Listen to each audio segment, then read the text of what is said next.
One of my favorite things about college football is the larger-than-life personalities that many college coaches have. Whether it's Dabo at Clemson, Coach O in Baton Rouge, or Jim Harbaugh in Ann Arbor, it's fun to follow the antics of the men in charge of massive football powerhouses.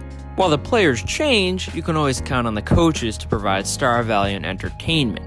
Yet perhaps the craziest coach in all of college football is a name you might not recognize. Meet Bob DIaco. After playing college football at Iowa, DIaco got into coaching. He got his big break working as the defensive coordinator for Brian Kelly at Cincinnati. He then followed Kelly to Notre Dame, where he led the defense from 2010 to 2013.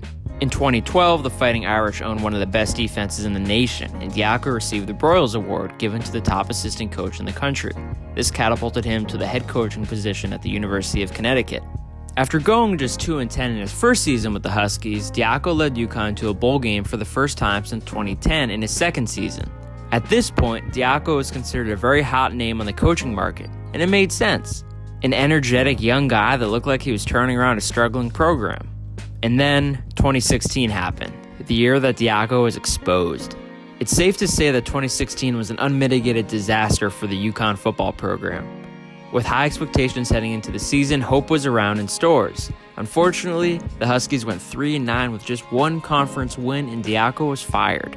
The following is a passage from a UConn fan blog that vented their frustrations about DIaco's last year in stores. I quote, "His most egregious act was the handling of Bryant Sheriffs as the starting quarterback last season.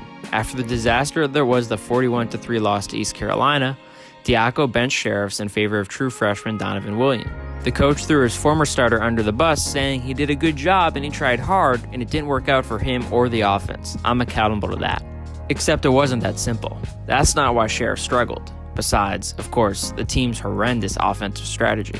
Instead, he suffered a displaced rib in the third game of the season against Virginia and played through pain, struggling to breathe during contests.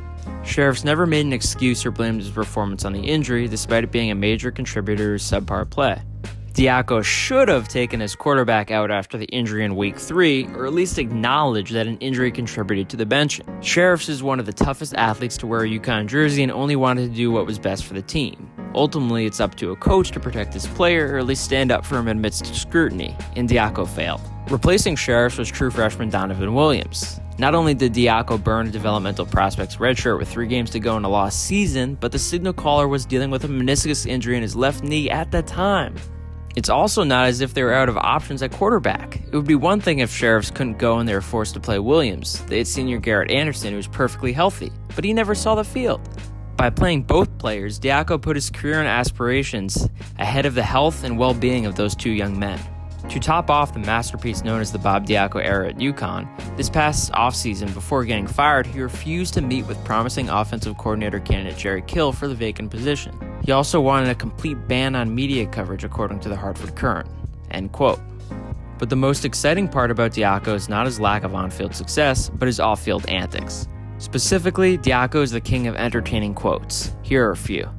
When talking about the growth of freshmen, DIaco said, quote, "You got guys on campus that are going to experience today for the very first time. I mean, you can look at it as if they've been here for 3 months, but you can also look at it as today's the first day they've experienced Tuesday, October, the 11th? Here.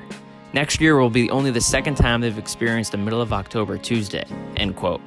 This quote is so confusing you have to read it 10 times to try to understand it, and you still won't. He also had a take on television. Quote, "I've got all kind of ideas on networks. Let's target 6-year-olds to 16-year-olds. How about that? Eventually they're going to be 18 to 35. Let's broadcast our games on Nickelodeon." Sounds good to me. DIaco also wants to talk about monsters under his bed. Yes, that's right. Quote, "It's not about the style of losing. Losing hurts. It makes you question, are you doing the right thing? It makes you think about all the little things, and the monster under your bed that's hiding there, and the boogeyman in the closet grows." I will present the last quote with no context or explanation. Just enjoy it. Quote, "There's a couple of things, but I think the main thing to talk about is how the Alfredo is made and put together and built structurally with the pasta. You make an Alfredo, you boil the pasta, and you incorporate the two. Even if you incorporate the two in a pan rather than pour it into a bowl, it's still separate." End quote. Beyond the absurd quotes, there are even more crazy stories. The most famous one is the civil conflict. The civil conflict was the name DIaco gave to the annual game between Central Florida and UConn. DIaco first mentioned a trophy after Connecticut's 37-29 victory over UCF in November 2014, his first FBS win as a Connecticut head coach. It was also UCF's first conference loss in AAC, an 11-game winning streak that had dated back to 2013. DIaco said, quote, "We're excited about this game. I mean it. I'm excited to continue this game, with all admiration and respect. All admiration and respect for Central Florida and Coach O'Leary. They're spectacular. But we're excited about this North-South battle. You want to call it a civil conflict? Maybe with my money and I'll make a trophy. I'll buy it myself. Put a big giant husky and a big giant knight on it. Make a stand, put it in our hallway. A civil conflict," end quote. In June 2015, DIaco had a trophy built for the series and announced it on Twitter. UCF had not been aware of it beforehand, and the Knights head coach and interim athletic director George O'Leary dismissed both the trophy and the motivations for a rivalry between the two teams. DIaco responded by saying, quote, "They, UCF, don't get to say whether they're our rival or not." The New York Post said that DIaco created, quote, "the worst rivalry in sports history." And perhaps the most simple, yet maybe my favorite DIacoism, is that DIaco considers the 22-yard line the start of the red zone. That's all. No good reason, but the red zone begins at the 22-yard line for DIaco.